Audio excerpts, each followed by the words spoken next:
gudoomiyaha golaha shacabka Soomaaliya Maxamed Mursal Sheekh Cabdiraxmaan oo shir jaraa'id ku qabtay magaalada Muqdisho ayaa ka hadlay shaqaaqada ka dhalatay arrimaha doorashada Koonfur Galbeed oo ugu horeyn ka tacsiiyay dadkii Baydhabo ku dhintay isagoo intaasi raaciyay in Mukhtaar Roobo Cali Abu Mansuur uu yahay muwaadin Soomaaliyeed oo xaq u leh ka qaybgalka doorashada. gudoomiye Mursal ayaa sheegay in dastuurka ku meel gaarka ee Soomaaliya uu qabo in muwaadin kasta uu xaq u leeyahay inuu wax dooran karo lana dooran karo muwaadin Mukhtaar Roobo uu buuxiyay shuruudihii looga baahnaa ee musharaxnimadiisa isagoo cadeeyay in guddiga doorashada ee Koonfur Galbeed ay gudoonsiiyeen shahaadadii cadeynaysa inuu tartami karo.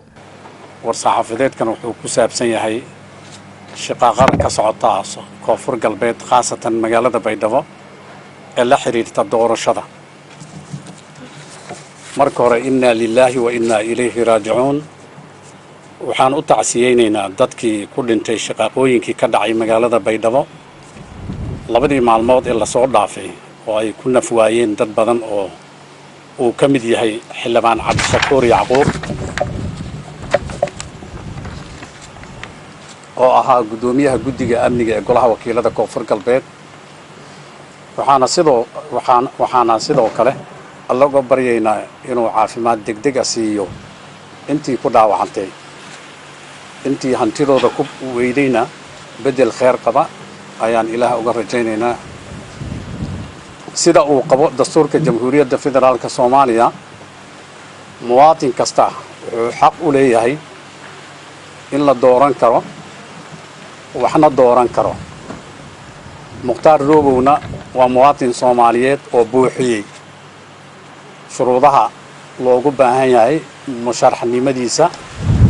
sida ay cadeeyeen guddiga doorashooyinka Koonfur Galbeed oo gudoonsiiyay shahaado cadeynaysa inuu u tartami karo doorashada Koonfur Galbeed. dastuurka Jamhuuriyadda Federaalka Soomaaliya qofna lama xiri karo xarig aan sharciga waafaqsanayn. awoodda dawladda marna looma isticmaali karo meel ka dhac dhanka ah karaamada iyo xuquuqda aadanaha. waxaa nasiib darro ah in dhimasho iyo dhaawac iyo burbur hantiyadeed uu ka dhasho qabashadii Mukhtaar Roobo oo loo soo xiray si baalmarsan sharciga maadaama aan amar maxkamadeed lagu soo qaban. sida uu qabo dastuurka Jamhuuriyadda Federaalka Soomaaliya heer kasta oo xukuumadeed waa inay haysataa kalsoonida iyo taageerada dadweynaha. sidaas daraadeed waxaa mudan in la xuso in shacabka dawlad goboleedka Koonfur Galbeed ay ka biyo diidsan yihiin faragelinta xukuumadda ayna u baahan yihiin inay u madax banaanaadaan aayo ka talintooda arrimahooda gudaha iyo inay doortaan cidda ay rabaan. dhinaca kale gudoomiyaha baarlamaanka Soomaaliya Maxamed Mursal Sheekh Cabdiraxmaan ayaa xukuumadda ku dhaliilay inay dhibaato ku hayso dhaqdhaqaaqyada baarlamaanka kadib markii baarlamaanka qaar ka mid ah ay mooshin ka keeneen madaxweynaha Soomaaliya waxaana uu taasi u sababeeyay inuu ka soo guuray hoygii uu ka deganaa madaxtooyada Soomaaliya. ugu dambeyntii gudoomiyaha golaha shacabka Soomaaliya ayaa ku baaqay in doorashada dib loo dhigo Koonfur Galbeed lana soo daayo Mukhtaar Roobo isla markaasna uu ku laabto deegaankiisa.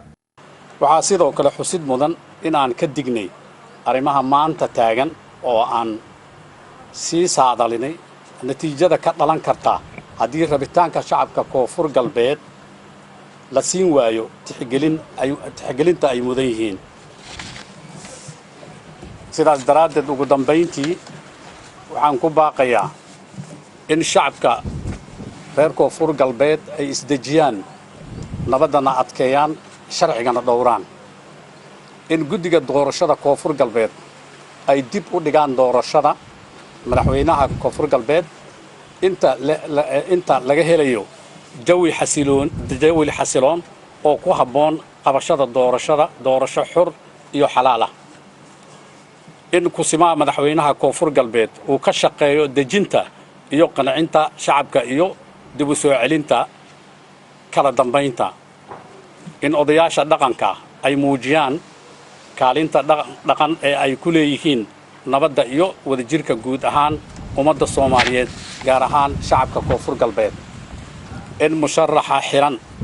xorriyadiisa dib loogu soo celiyo sida uu ugu dhaqsiyaha badan loona ogolaado in dib uu ugu noqdo deegaankii laga soo xiray si uu uga mid noqdo murashaxiinta u tartamaya qabashada xilka madaxweynaha Koonfur Galbeed sidaasi oo kale waxaan xukuumadda ugu baaqayaa xildhibaanada xaq waxay u leeyihiin dhaqdhaqaaqooda xor inuu noqdo baryahan dambe waxaa bilaabatay in xildhibaanada loo diido deegaanka aniga aan deganahay inay u soo gudbaan waxaan leenahay arrinkaasi arrin wanaagsan maaha baarlamaanka xor ayuu ka yahay golaha fulinta wuu ka madax bannaan yahay waxaan leenahay xukuumadda waa inay ilaalisaa